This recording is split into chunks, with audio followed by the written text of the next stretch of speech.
TV11 के उर्दू खबरनामे में आप तमाम का इस्तकबाल है। तेलंगाना रियासत में पार्लियामेंट इंतखाबात का कैंपेनिंग का और प्रचार का आखिरी दिन था। आज शाम 5 बजे के बाद इलेक्शन प्रचार ख़त्म हो चुका है। अब आज की रात और कल का पूरा दिन और कल की पूरी रात बाकी है वोटर्स के लिए, ताकि वो सोच कर वोट डालें।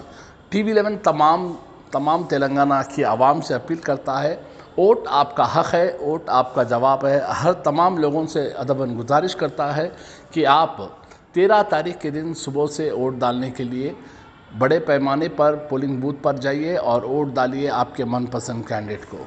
बहरहाल इस मामले में तेलंगाना रियासत में अख्तियार में रहने वाली कांग्रेस पार्टी एक तरफ तो BJP और दूसरी तरफ BRS, ये 3 पार्टियों के बीच में मुकाबला होने वाला है। बहरहाल तेलंगाना रियासत में सिकंदराबाद पार्लियामेंट्री से कांग्रेस पार्टी के उम्मीदवार दानम नागेंद्र की सपोर्ट में आज AMM पार्टी के सदर और हैदराबाद कैंडिडेट बैरिस्टर असदुद्दीन ओवैसी की हिदायत पर हल्के जुबली हिल्स के AMM पार्टी के इंचार्ज अनवर सादत ने आज नवीन यादव कांग्रेस पार्टी के ऑफिस पर मुलाकात की और वहां पर एक प्रेस कॉन्फ्रेंस करते हुए बाकायदा मीडिया से बातचीत करते हुए अनवर सादत ने कहा है कि हैदराबाद MP MIM पार्टी के सदर बैरिस्टर असदुद्दीन ओवैसी की हिदायत पर आज तमाम सिकंदराबाद पार्लियामेंट्री के आवाम से अदबन गुजारिश की जाती है कि BJP को हराना है तो सिकंदराबाद पार्लियामेंट्री में तमाम वोटर्स ख़ास करके कांग्रेस पार्टी की तायद में वोट डालने की अपील की है। इस मौके पर नवीन यादव से भी मुलाकात की है। बहुत देर तक नवीन यादव और अनवर सादत के अलावा MIM पार्टी के लीडर्स भी मौजूद थे और काफ़ी देर तक बातचीत हुई। उसके बाद मीडिया कॉन्फ्रेंस करते हुए मीडिया के ज़रिए सिकंदराबाद पार्लियामेंट्री के तमाम माइनॉरिटीज़ से अपील की है कि आपका कीमती वोट 13 तारीख के दिन कांग्रेस पार्टी के उम्मीदवार दानम नागेंद्र कांग्रेस को डालकर उन्हें भारी मेजॉरिटी से कामयाब करने की MIM पार्टी ने अपील की है। बाकायदा नवीन यादव कॉन्टेस्टेड MLA नवीन यादव ने मीडिया से बातचीत करते हुए तमाम सिकंदराबाद पार्लियामेंट्री की आवाम से गुजारिश की है कि वोट आपका हक है और वोट आपका जवाब है, क्योंकि इस हिंदुस्तान को महफूज रखना है तो कांग्रेस पार्टी को वोट डालने के लिए तमाम मज़हब के लोगों से उन्होंने अपील की है। नवीन यादव ने बताया कि हिंदुस्तान एक आज़ाद मुल्क है, हिंदुस्तान एक हिंदू मुसलमान सिख ईसाई का मुल्क है, जिसे चंद पार्टियां इस देश के टुकड़े करना चाह रही है। मगर उन्होंने सारे वोटर से अपील की है कि पार्लियामेंट्री के अलावा तेलंगाना रियासत में भी कांग्रेस पार्टी को वोट डालकर भारी मेजॉरिटी से जिताकर राहुल गांधी को प्राइम मिनिस्टर के शक्ल में देखना चाह रहे हैं।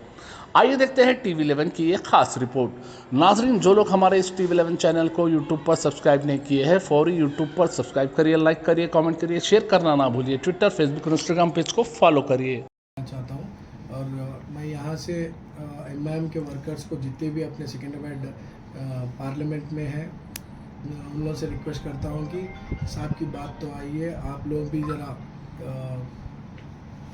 दिल से कांग्रेस पार्टी जिताने के लिए 2 दिन का वक्त है। मेहनत कर पोलिंग परसेंटेज इस पार्लियामेंट में बढ़ाने की, minorities polling, specially minorities polling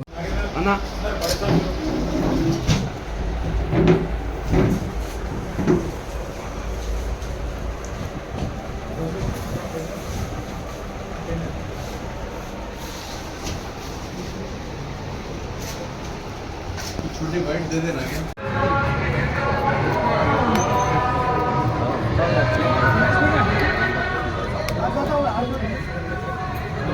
तो बताओ।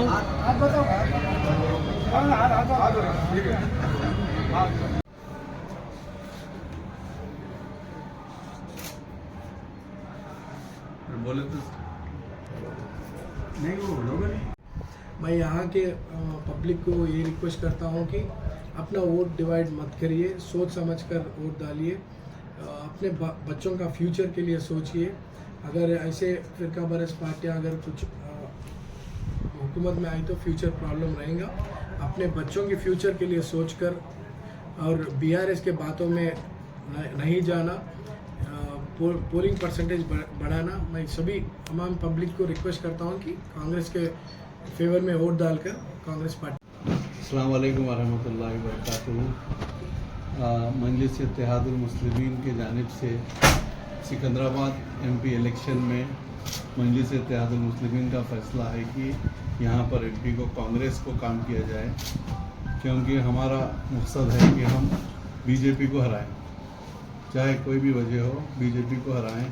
हमारा पहले सवाल बहुत उठ सकते, पहले ये था जब भी जो पार्टी बीजेपी के ख़िलाफ़ तेलंगाना में स्ट्रांग थी उसको मजलिस सपोर्ट करी, तो अब मौका है जिसको जो पार्टी सब स्ट्रांग है उसको सपोर्ट करना है बीजेपी को हराने के लिए। हम चाह रहे हैं कि तेलंगाना में अमन शांति रहे, लड़ाई झगड़े नहीं होना।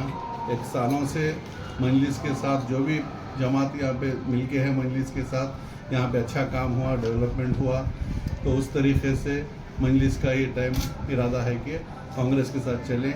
सिकंदराबाद एमपी को तो कांग्रेस को काम करके जिताएं। होगा मगर सब मिलके काम कर रहे। आज यहाँ जुबली हिल्स में भी कह रहे बहुत लोग ग्रुपिज्म, मगर सब मिलके प्रोग्राम्स कर रहे कि कांग्रेस पार्टी को जिताने के लिए कांग्रेस पार्टी जो डिसीजन ली उसके लिए तो सारे को काम करना ही पड़ता। अब आप बात करते हैं क्योंकि काबिलियत लीडर है आप और कॉन्टेस्टेड 2-3 बार लड़े हुए एमएलए और अच्छे पॉलिटिशियंस हैं। हम बात करते हैं इंडिया लेवल की।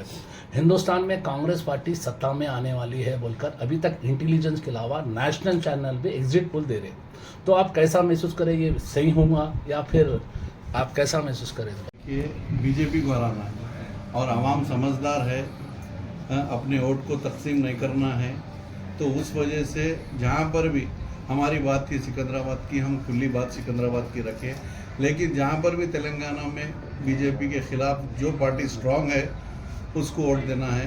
तो वोट अपना ख़राब मत करिए, वोट बांट कर जो स्ट्रांग पार्टी है उसको वोट देकर कामयाब करिए। एमआईएम अभी तक कोई फैसला ली क्या? एमआईएम कांग्रेस के साथ है या फिर बीआरएस के साथ है? देखिए, ये फैसले मजलिस के सदर साहब ले सकते, इसके बारे में मैं नहीं बता सकता हूँ। आप मेरे से बोलते यहाँ जुबली हिल्स और सिकंदराबाद एमपी के बारे में पूछे तो बता सकते हैं। तो सिकंदराबाद में फुल फ्लेज अब हिदायत भी दी गई आपके लोगों को कि कांग्रेस के लिए काम करें? जी हाँ, हम लोग पूरे हमारे सदरों को, हम मजलिस को चाहने वालों को हम यही हिदायत दे रहे हैं कि अब आने 2 ही दिन का टाइम है, आप फुल फ्लेज कोई डाउट में मत रहिए, इधर उधर अपने उसमें बंट बांटिए, पूरे फुल फ्लेज कांग्रेस को काम कर नागेंद्र साहब को जिताइए। यहाँ थोड़े लोग बीआरएस पे जहन बना के बैठे हैं कि बीआरएस का कहना ये है कि कांग्रेस पार्टी की जो उम्मीदवार है कार हाथ से छोड़कर कार में बैठे, फिर कार से बैठ के हाथ में आ गए, फिर हाथ को हाथ देकर फिर जीत के बाद फिर फूल भी पकड़ सकते हैं, ऐसे इल्ज़ामात आ रहे हैं। देखिए, नागेंद्र साहब कुछ भी करे होंगे, लेकिन उनके ऊपर कोई गलत इल्ज़ाम नहीं है, आज तक कोई गलत चीज़ उनके ऊपर नहीं है। अगर वैसा कुछ रहता था, आदमी ख़राब रहता था या कुछ कंट्रोवर्सीज में रहता था, तो कभी मजलिस इत्तेहादुल मुस्लिमीन उसको सपोर्ट नहीं करती।